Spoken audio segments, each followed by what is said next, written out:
dañuy wax ne tey secrétariat exécutif national bu parti socialiste dafa daje tey ci ngoon pour waxtaane benn ponk tey benn ponk rek ni ñu amoon suñu ordre du jour muy journée hommage bi nga xamante ne parti bi mi ngi koy préparé. Madame Aminata Mbengue Ndiaye secrétaire générale bi muy ibbi réunion bi daf ñu ñaax ñun militants ak sympathisants parti socialiste ci réew mi yépp pour ñu mobiliser wu pour delloo njukkal boobu ñu war a delloo suñu camarade Ousmane Tanor Dieng bi nga xamante ne dafa génn àdduna. Après que république bi rendre ko hommage yéen a ngi fàttaliku mobilisation république à la tête le président Macky Sall bi nga xamante ne lii xew na dafa taxaw teeru corps bi def fa discours bi mu fa def gunge ko ba ngéñeen ñu jenc ko mu soog a dellu ñibbi mu ànd seex président Boubacar Keïta bu Mali. bi ñu fa génnee mu daal di ko aussi sargal ko te bu ko sargalee parti bi yëpp la sargal mu tuddee ko sphère ministérielle US yi ñu gis Diamniadio mu tuddee ko benn ci sphère ministérielle yi daal di ko immortalisé. bi ñu fa jógee aussi au conseil des collectivités territoriales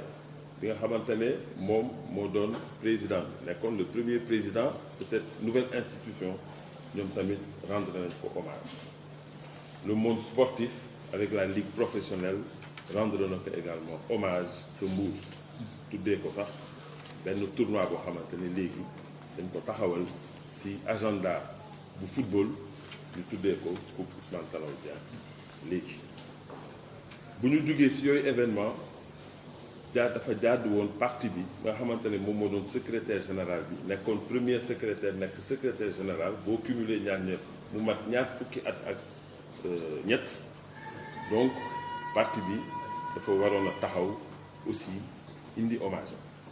ñun nag li ñu arrêté tey ci réunion bi mooy ñu taxaw ñu def hommage boo xamante ne day nekk hommage à la dimension de l'homme mu nekk ñaari phase bi ci jëkk mooy àjjuma le 21 février incha allah dinañu dem Nguéniène ku ne xam na ne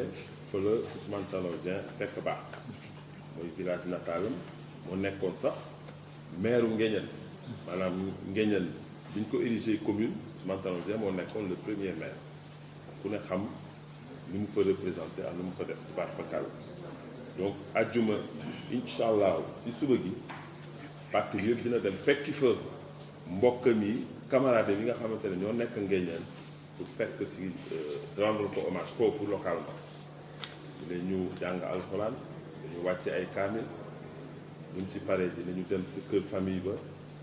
buñ ci génnee également daañu recueillir ay témoignages yu camarades yi nga xamante ne ñoo nekkoon wax foofu ci coordination PS ak ñi nga xamante ne ñooy famille buñ fa jógee incha allah dimanche donc sa gannaaw ëllëg sa mooy nekk la grande journée d'hommage fii ci maison du parti Léopold Sédar Senghor dinañ ci xaar ay invités bare incha allah waaye aussi dinañ ci xaar wala sax militant socialiste yi ci région yëpp ci 14 régions yëpp ñoom dinañu jiitu gan yooyu pour teeru leen fii ci maison du parti Léopold Sédar Senghor. liñ ci prévoir aussi foofu mooy gannaaw delloo njukkal ak fàttaliku dañu ut bu am bu xelam màcc ci archive ak documentation mu defal ñu benn exposition photo maanaam photo yoo xamante ne photo yu yàgg la boo ko xoolee te fii lay nekk ci salle bi di nga gis Ousmane Tanor Dieng ci facette yu bare bi mu nekkee jeune conseiller diplomatique ba bi mu nekkee nii secrétaire général ak président du haut conseil des collectivités territoriales. bu ñu defee vernissage yu exposition boobu comme ni ñu koy waxee bu ñu demee ci salle bu mag bi salle des congrès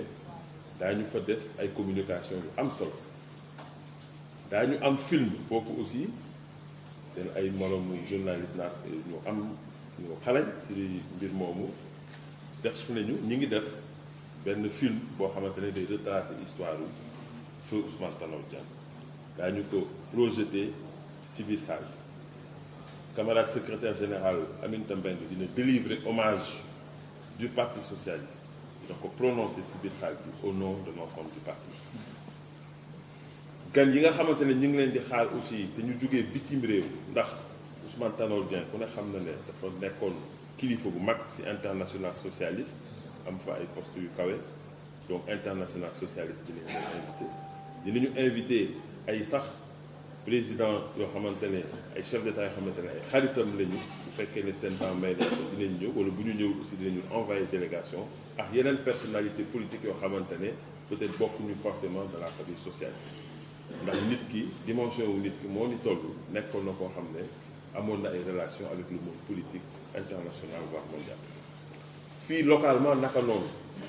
donte PS dafa bokk coalition Benno Bokk Yaakaar daañu invité évidemment la coalition des membres de la coalition Benno Bokk Yaakaar waaye daañu invité aussi des personnalités de la société civile et même des personnalités de l'opposition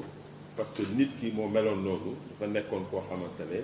sa carrière sa fonction lay wax de diplomate daf ko permettre mu am relation yu baax ak ñëpp amul kenn xam na yàlla donc ñooñu aussi daañu leen invité te ñooñu aussi daañu leen jox kaddu pour que ñu rendre seen hommage. évidemment comme ni ma ko waxee gannaaw parti bi moo ko organisé di ñëw teeru gan yooyu parti bi aussi 14 régions yi kenn ku ci ne dina jël kaddu gi si diir bu gàtt daal dina rendre hommage le camarade Ousmane Tanor Dieng di fi jóge loolu moo doon résumé wu li nga xamante ne moom la ñu waxtaanee tey ci secrétaire exécutif national mu nekk donc le point unique de l'ordre du jour loolu laa amoon comme